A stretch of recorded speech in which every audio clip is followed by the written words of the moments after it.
Hello everyone. Today we will be discussing a very common topic, ocular allergies.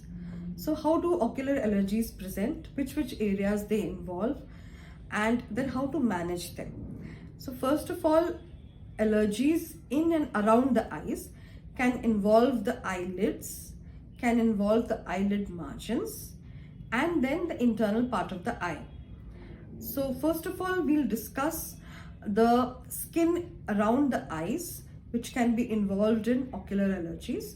Now, the skin involvement in ocular allergies is usually related to some product that we have used on the skin or in the hair.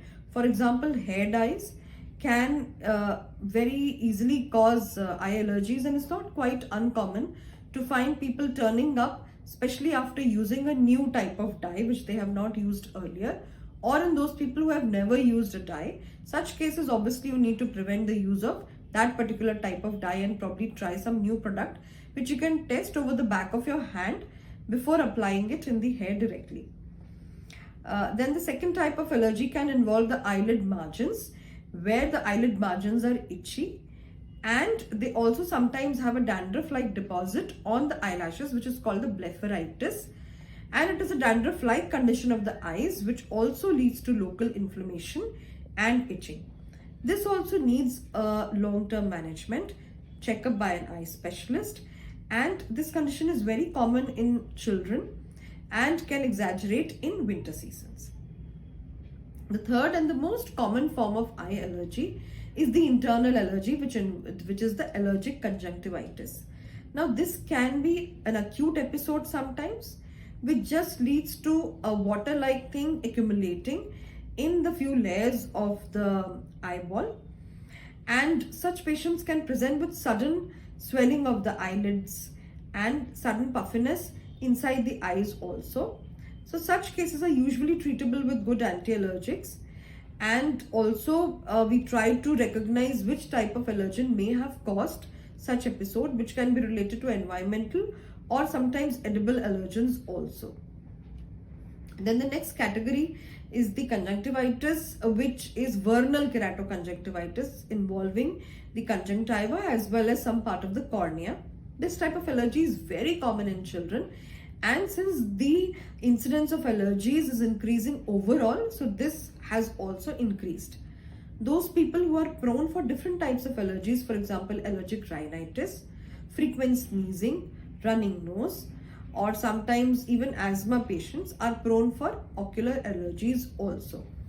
Redness, watering, eye rubbing, the constant need to keep on wiping your eyes, inability to keep the eyes open, sometimes photosensitivity, that is when you go in the sunlight or a flash of light comes in front of the eyes, then you are unable to keep your eyes open.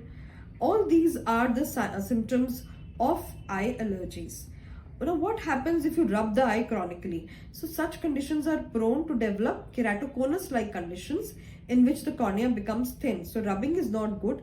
It can induce a cylindrical power which you never had earlier, and can also lead to thinning of the cornea, which is not a good thing for long term. So a follow-up by your eye specialist is a must.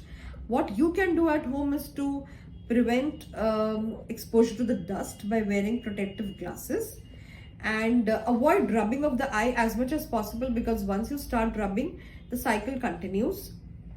Also, such cases, you can try some tear substitutes in minor allergies or some decongestants also. Sometimes oral anti-allergics can also help, but a chronic case or a case which is not responding to regular eye drops definitely needs eye specialist care.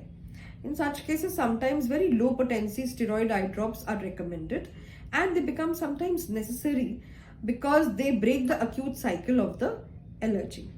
They are totally safe and obviously need to be in physician's care, because if we keep on using over a period of time, over a period of many years, then we are prone to develop glaucoma and cataract. So my sincere recommendation to all the chronic allergy patients, please do take your ophthalmologist consultation, because that is not only to see the response of the treatment, but is also to ensure that you are not developing any side effects because of any of the medications used in case of chronic allergies.